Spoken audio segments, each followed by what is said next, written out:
Ladies and gentlemen, good morning and good beginning of the week on this Monday, June 3. Here is your press review. And to comment in a few moments, the news, Mr. Kejang Henry is our guest.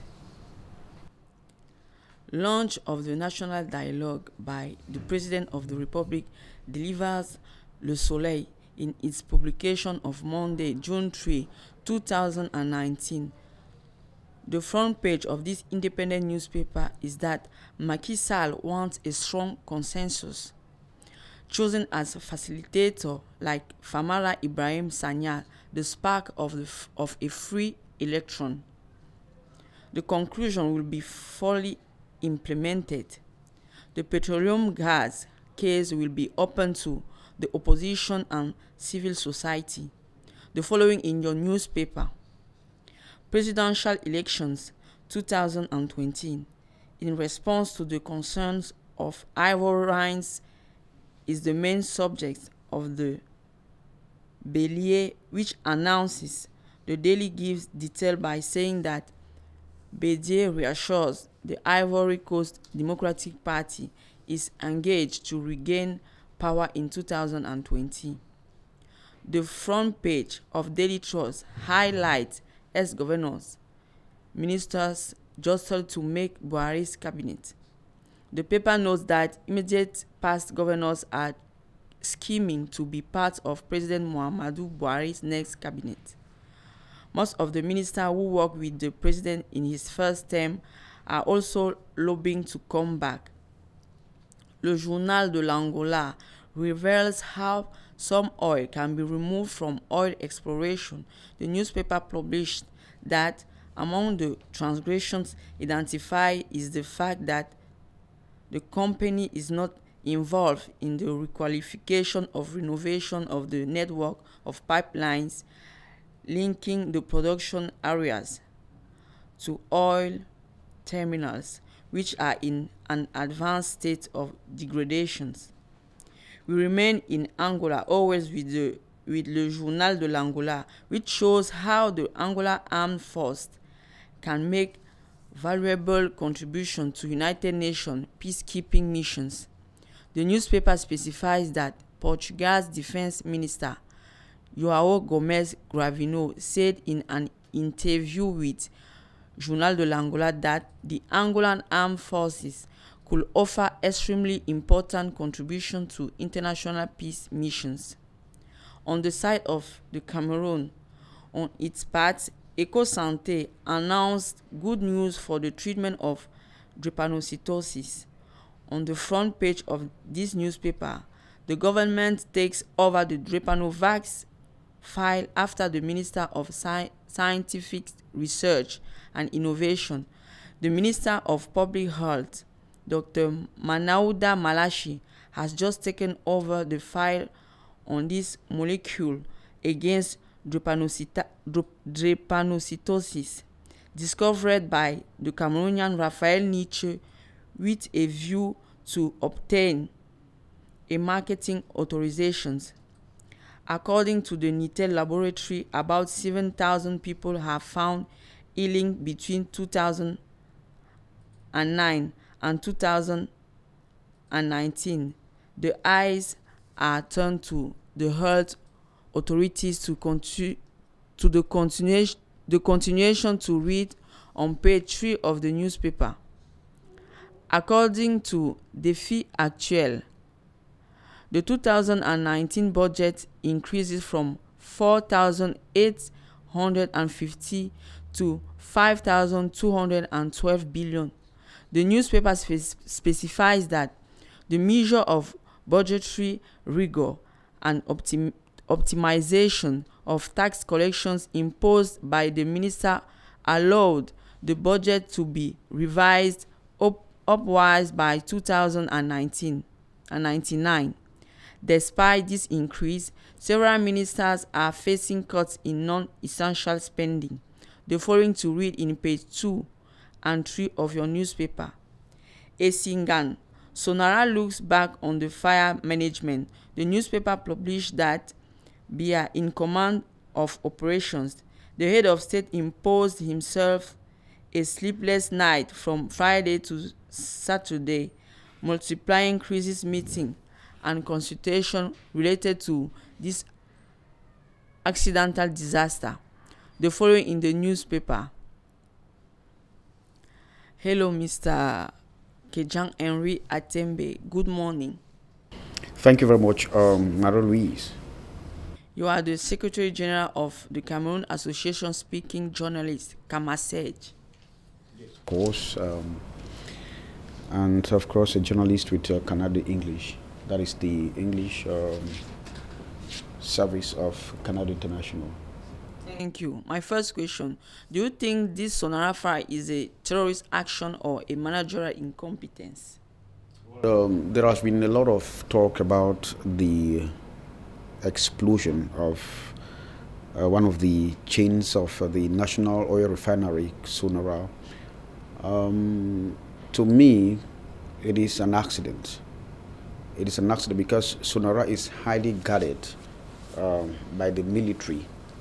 And you see, Sonara is at the leeward side of the mountain, which opens to the sea. And the sea is blocked by the military, especially as we understand that pirates can come through the coast, from the estuary. So it becomes difficult, to say that it is any terrorist act. I just want to believe it is an accident, and maybe investigations will probably prove what happened that caused such an enormous damage to the National Oil Refinery Corporation, Sonara. So I still hold the belief that Sonara, what happened is an accident. We probably got information that there was maybe outage of electricity. So somehow maybe there was a problem in trying to maybe trigger off automatically the generator that could spin the engines. So I think it's a matter of time the investigation to prove up. Thank you. Let's talk about the Cameroonian budget, which is on the rise. Is this budget realistic? Well, they'll tell you generally that there is what we call the program budget. That is, the budget is tailored in a way that it will probably meet some challenges and solve them instantly. But don't forget that last year, the head of state actually ordered for an emergency budget, because it was an emergency budget that was ordered, and to tackle problems, solve some pressing issues, and these issues were developmental issues. You understand that there is the issue of energy that they needed to tackle very quickly. There was issue of road infrastructure to tackle quickly, and some other aspects concerning the health services, because these areas were almost collapsing. So there was an emergency budget. So I think I discussed with the vice chairperson of the finance committee of the National Assembly, who made us to understand that, well, the budget is realistic because they worked on the budget, even though the 2019 budget, one of the parties at the National Assembly, one of the opposition party at the National Assembly, did not vote the budget, the finance law, to 2019 finance law,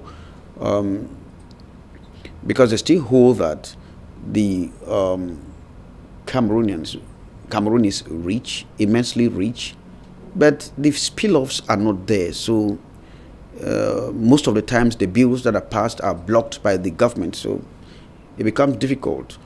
The budget, which I think is about 4,000 or 5,000 billion, will probably bring pressure on the common man.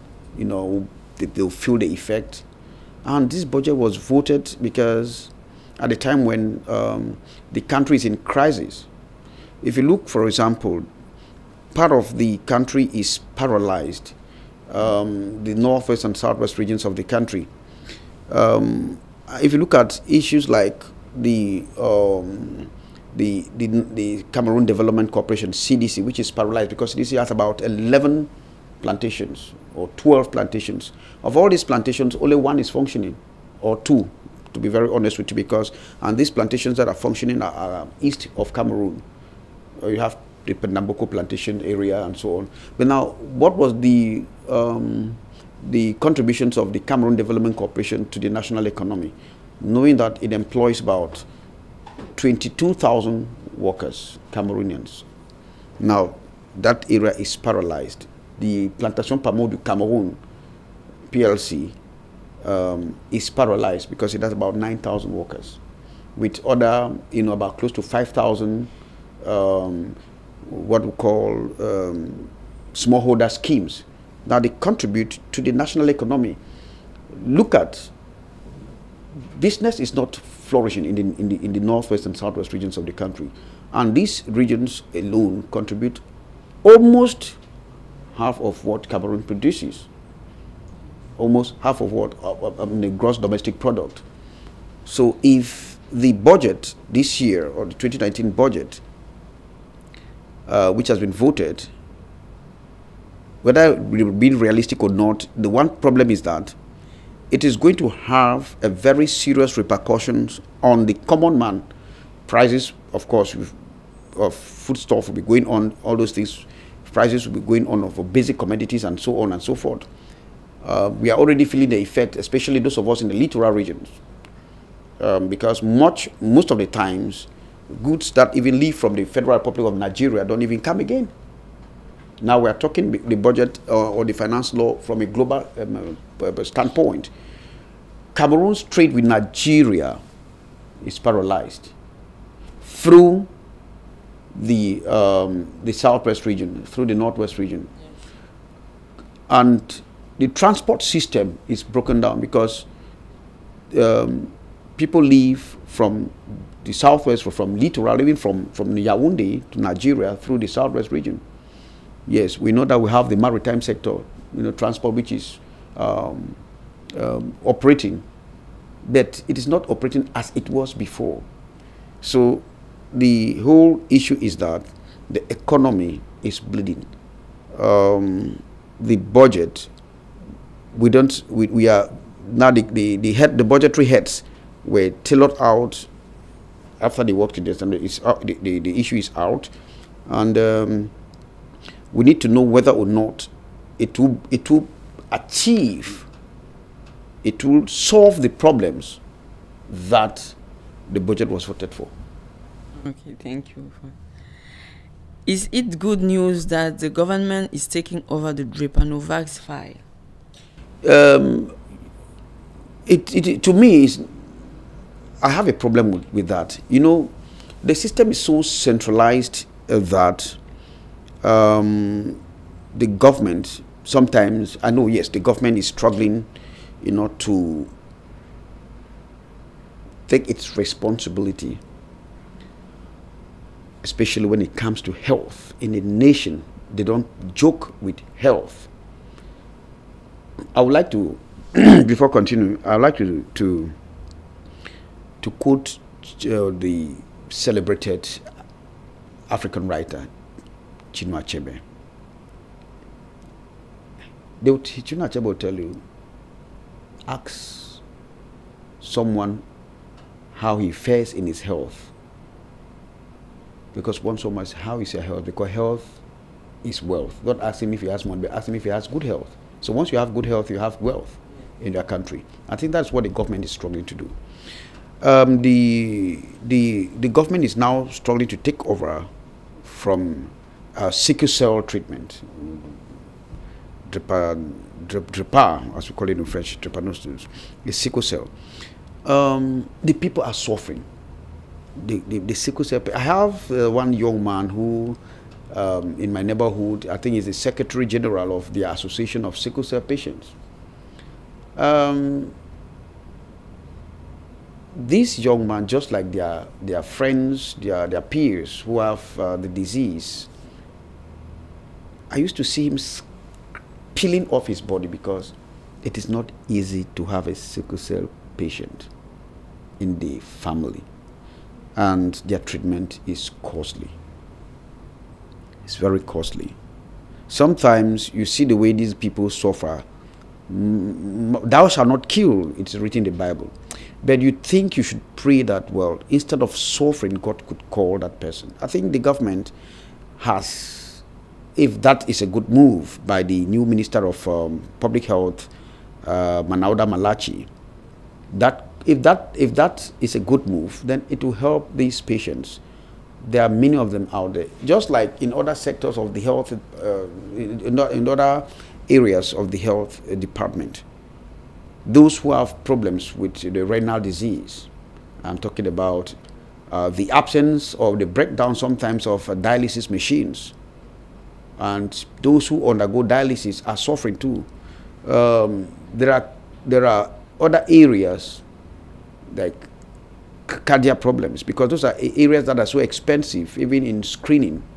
We have cancer, etc. I think if the government, it's a very broad basket of problems in the health sector. And you know that many people now prefer to go for private practice, and many people don't even want to go into the government again, because the government doesn't even pay good salaries to the medical doctors. A medical doctor in Cameroon, if he converts his salary, I think something about $200. That's $200 a month. It's scandalous. It's scandalous. And that's why they abandoned the job. But the government is struggling, and but we need, the issue is we need ultra-modern hospitals. Cameroon can do that. We need ultra-modern hospitals to take care of some of these things, some of these diseases. Why are our ministers not being treated here? Have you ever seen any Cameroonian minister treated in Cameroon? Why are our governors not treated here? Once they move to the hospital and then they are diagnosed, or they want to go for their checkup, they are flown out of the country. They move out. We are not saying that you could not go for an expertise, but there are certain areas where we fail to develop, whereas other countries are fast moving. There are simple things that we could handle in the health sector.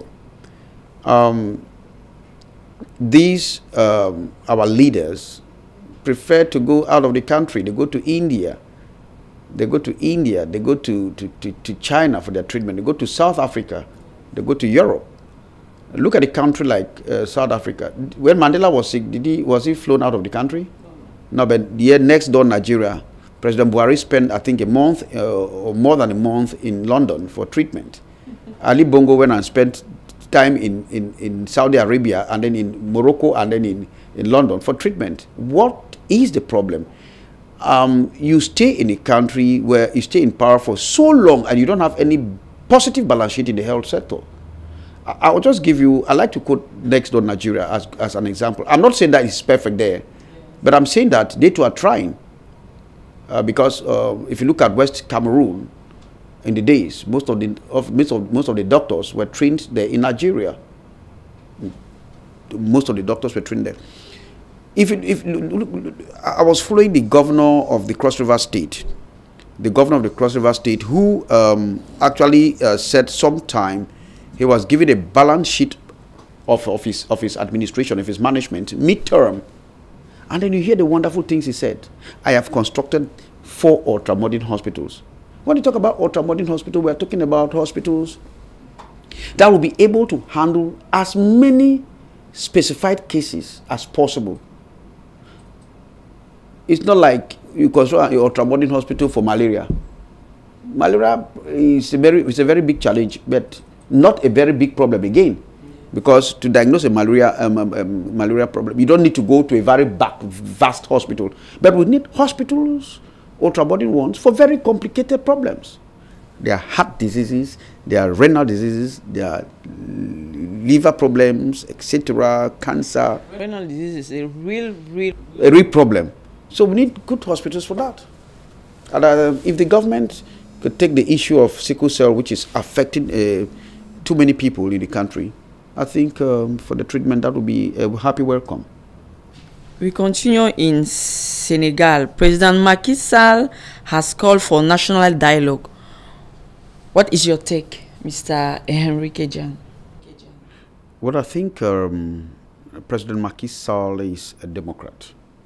That is, Macky Sall wants to leave a legacy when he will not be there.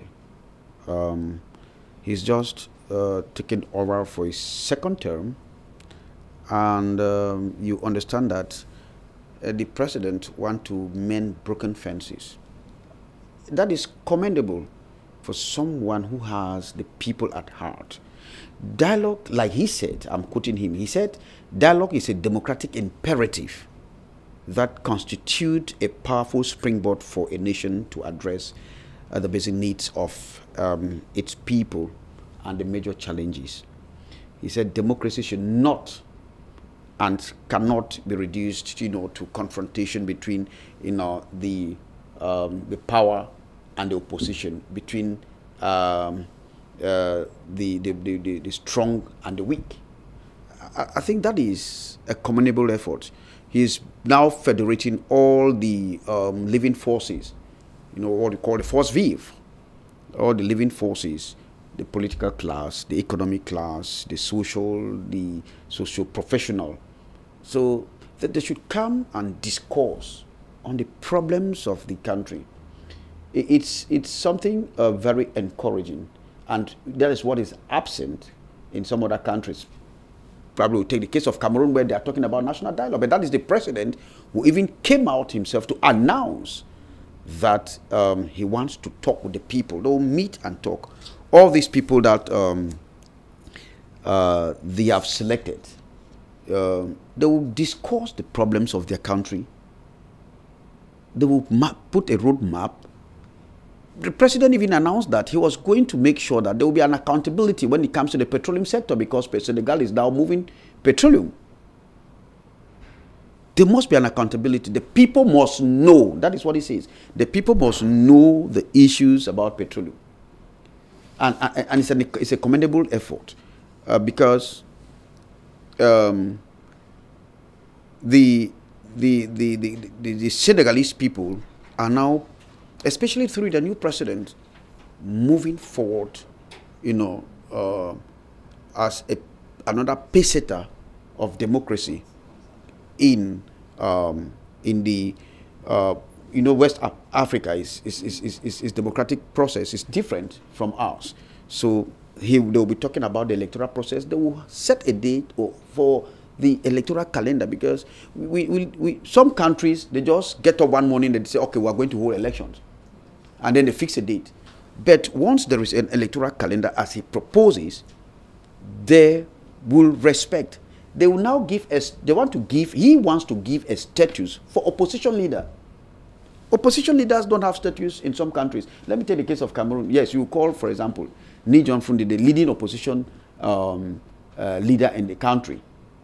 Good. But what is his status? Have you defined a status for Fundi? Have you defined a status for the other leaders like the Kantos?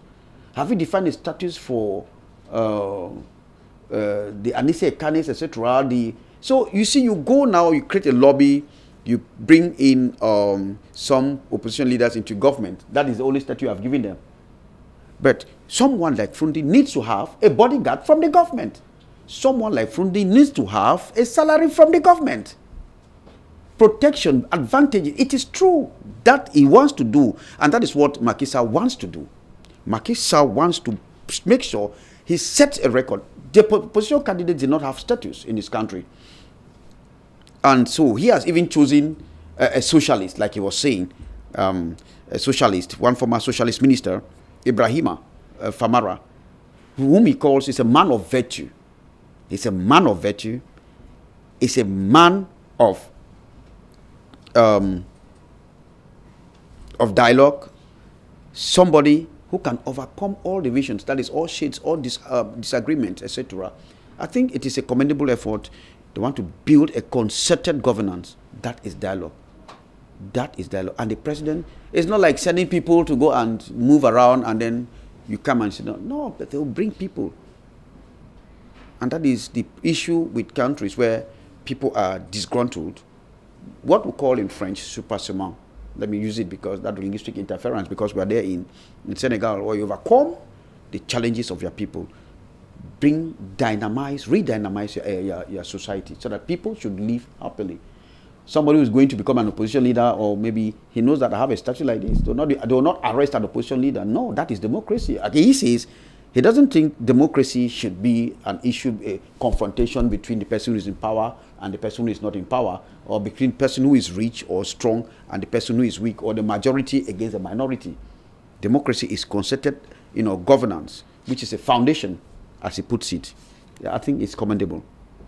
People scheming to join the new government, how do you judge it?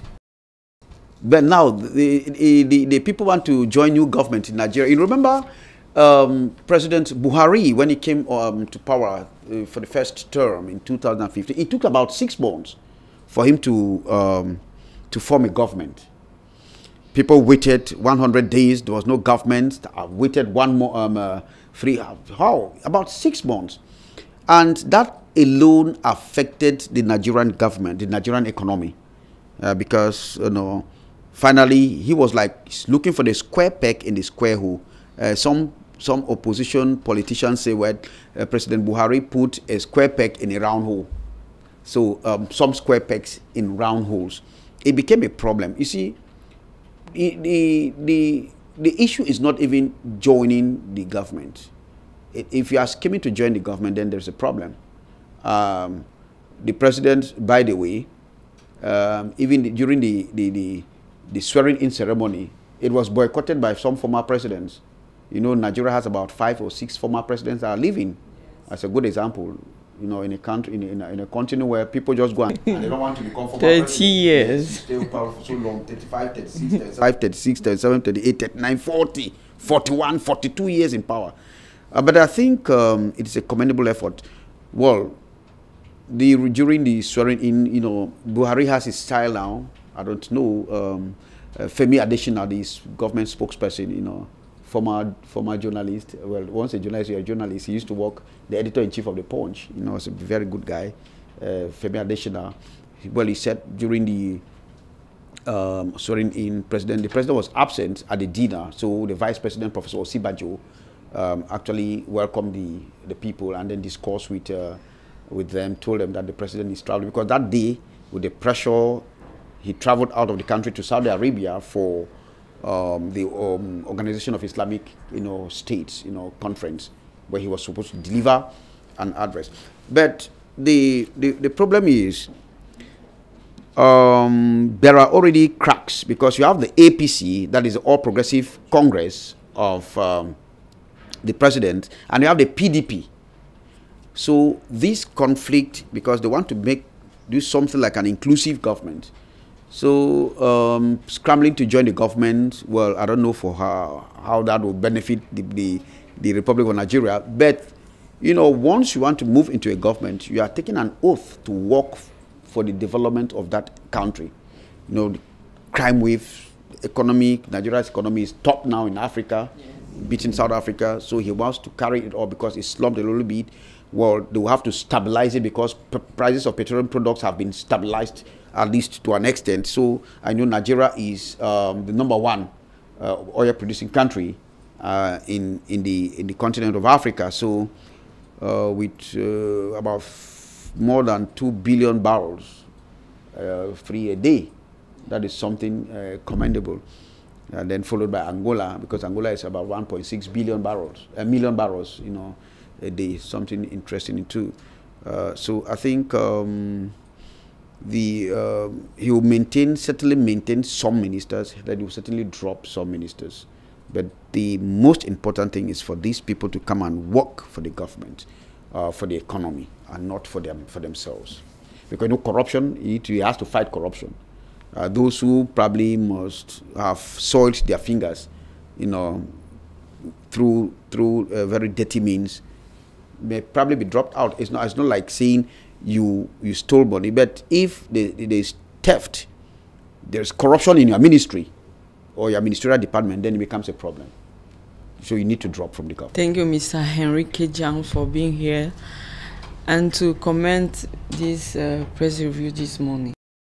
Thank you very much, Marie-Louise, for inviting me. I'm always available anytime you need me. It was Marie-Louise Ngome for the press review. Thank you for following us. Thank you for your loyalty. Goodbye.